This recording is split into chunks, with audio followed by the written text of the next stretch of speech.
Marvel और DC को लेकर तो बहुत बात कर ली, अब बात करते हैं एक इंडियन सुपर हीरो यूनिवर्स के बारे में। अगर कुछ साल पहले तुम मुझसे ये पूछते तो मैं ये बोलता कि ये ऑलमोस्ट इम्पॉसिबल है कि बॉलीवुड वाले जो बड़े नाम और बेकार स्टोरी पर करोड़ों छापते हैं वो मार्वल जैसा कोई सुपर हीरो यूनिवर्स खड़ा कर पाएंगे। पर अब ये सब कुछ बदल चुका है। मूवीज किसी बड़े स्टार तक के नाम पे नहीं चल रही हैं और रीमेक तो वैसे भी नहीं चल रहे हैं, लेकिन थोड़े से कुछ लोग, कुछ मेकर्स ट्राई कर रहे हैं कुछ नया देने का। तो ये तो सबको पता है कि इंडिया में भी सुपर हीरो मूवीज बनी हैं। क्रिस जैसी सुपर हीरो मूवीज जिन्होंने कलेक्शन तो किया ही और साथ ही साथ फैन फॉलोइंग भी बनी। वहीं अदर हैंड भले ही भावेश जोशी जैसी मूवीज फ्लॉप हो गई, लेकिन अब लोग उसके बारे में बात करते हैं और यही चीज दिखाती है कि लोगों की थॉट्स, उनकी आइडियोलॉजी बदल रही है। भले ही अभी बॉयकॉट बॉलीवुड चल रहा है, लेकिन ये जिस भी वजह से शुरू हुआ था, जिस दिन वो वजह खत्म हो गई, मुझे विश्वास है कि लोग वापस से अपना सपोर्ट दिखाएंगे अच्छी मूवीज को। अभी आने वाली सुपर हीरो मूवीज जैसे कि ब्रह्मास्त्र और शक्तिमान अगर चल भी गई तो हमें एक सुपर हीरो फ्रेंचाइजी तो मिल जाएगी,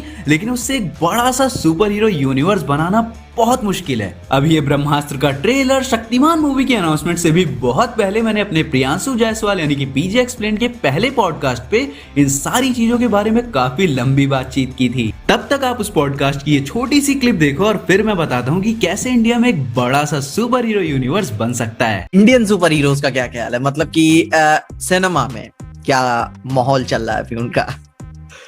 सिनेमा में जैसे आरसी का तो अपना चलो हटा ही दो कि उनका समझ में ही नहीं आ रहा कुछ। अगर तुम मेरा एक दोस्त है आईएमएफ में ही है, राहुल चटर्जी नाम से है, वो ये बोला कि हम लोग इंडियन सुपर हीरोज को लेके एक सिनेमैटिक यूनिवर्स क्यों ना बनाएं। तो मैंने कहा कि यार ये तो इनको छोटी बात लग रही है। एक्चुअल में अगर आरसी से रिलेटेड बनाओगे तभी वो सक्सेस, क्योंकि अभी पीछे तुम एमसीयू का देखोगे तो एमसीयू और मार्वल अलग अलग है ना। वो कॉमिक्स अलग है, मार्वल कितना बड़ा है, एमसीयू तो एक इनका खुद का अलग ही सिनेमैटिक यूनिवर्स है। लेकिन अगर मान लो वो एक छोटा सा कैरेक्टर ले लो तुम, क्रॉस बोन्स का है ना, वो लोग क्रॉस बोन्स को दिखाए और अपीयरेंस दिखाने के बाद उसको खत्म कर दिए है ना। अब क्रॉस बोन्स पे बातें करने के लिए मार्वल फैंस के पास बहुत सारी चीजें हैं। वो कॉमिक्स में से खोज लेंगे क्रॉस बोन्स कौन था, किस इशू में दिखा था, वो किस कॉमिक्स में दिखा था, क्या क्या कांड किया था, तो उस पर अच्छे खासे वीडियो बन जाएंगे।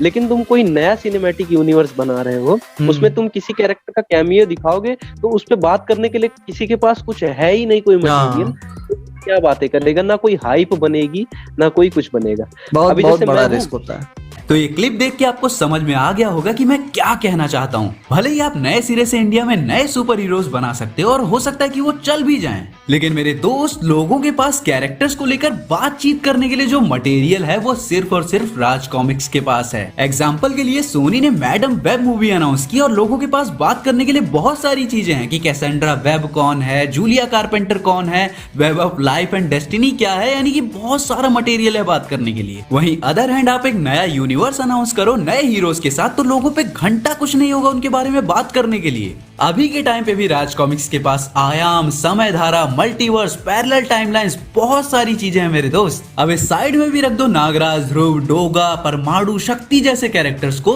फिर भी Dhananjay, Shweta, black cat, commando force, यानी कि बहुत सारे ऐसे साइड कैरेक्टर्स हैं जिन पे पूरी की पूरी वेब सीरीज बन जाएगी। देखो यार, भले ही साउथ दिल्ली की किसी जगह पे 4th फ्लोर के एक रूम में तकिए के ऊपर फोन रख के रिकॉर्डिंग करते हुए मैं ये ज्ञान पेल रहा हूँ, लेकिन मेरे दोस्त बचपन से राज कॉमिक्स पढ़ते हुए, मार्वल सिनेमैटिक यूनिवर्स को बनते हुए, डीसीयू को बिगड़ते हुए, यानी इतने सारे एक्सपीरियंस के बाद मैं इतना तो कह सकता हूँ कि कौन सी चीज सक्सेसफुल हो सकती है यहाँ पे और कौन सी चीज में ज्यादा रिस्क है। लेकिन राज कॉमिक्स के इंडियन सिनेमैटिक यूनिवर्स को लेकर मेरी बातें जितनी ज्यादा रंगीन और हसीन है, इसके पीछे का सच उतना ही ज्यादा काला है। तो अगर आपको नहीं पता तो मैं आपको बता दूं कि राज कॉमिक्स में बंटवारा हो चुका है आई थिंक 2020 से। पहले अगर आपने कॉमिक्स खरीदी होगी तो उसके ऊपर सिंपल सा लिखा होगा राज कॉमिक्स। अब खरीदोगे तो लिखा होगा राज कॉमिक्स बाय संजय गुप्ता या फिर राज कॉमिक्स बाय मनोज गुप्ता। यानी हमारी खुशियों का, हमारे बचपन का बंटवारा हो चुका है। पहले मुझे ये लगता था कि कोई भी इंडियन प्रोड्यूसर राज कॉमिक्स के मूवी राइट्स नहीं खरीदना चाहता क्योंकि उनको ये लगता होगा कि मूवी चलेगी नहीं, लेकिन अब समझ में आता है कि इनके ऑनर्स ही इनकी मूवीज के राइट्स नहीं देना चाहते आपसी भसड़ की वजह से। देखो यार, हर चीज का एक टाइम होता है, लेकिन अब ये टाइम कुछ ज्यादा ही बीत गया है। राज कॉमिक्स ने अपने कैरेक्टर्स को एनिमेशन तक में नहीं उतारा है, तो इस जनरेशन के बच्चे क्या घंटा पहचानेंगे कौन है नागराज और कौन है सुपर कमांडो ध्रुव? तो आपको बहुत सारी न्यूज ऐसी देखने को मिलती होगी कि रणवीर सिंह नागराज का कैरेक्टर प्ले कर रहे हैं, सुपर कमांडो ध्रुव के ऊपर या डोगा के ऊपर वेब सीरीज बन रही है, लेकिन सच तो ये है कि ये सब कुछ बस एक ख्याली पुलाव है। देखो मैं कितनी भी अच्छी बातें क्यों न कर लूं सुपर हीरोज के इंडियन सिनेमैटिक यूनिवर्स के बारे में, लेकिन सच तो ये है कि ये सब कुछ अभी बहुत दूर है। लेकिन होप अल्फ्रेड होप, जैसा कि हमारे निक फ्यूरी ने कहा है कि हम उम्मीद अच्छे की करते हैं, फिर जो मिल जाता है उसी में खुश हो जाते हैं। हम उम्मीद अच्छे की करते हैं,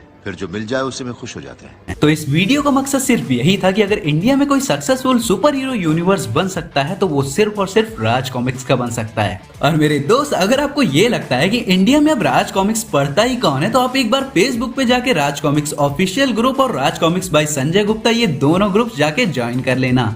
तो मैं मिलता हूँ आपसे अगले वीडियो में, तब तक के लिए बी फैंटास्टिक।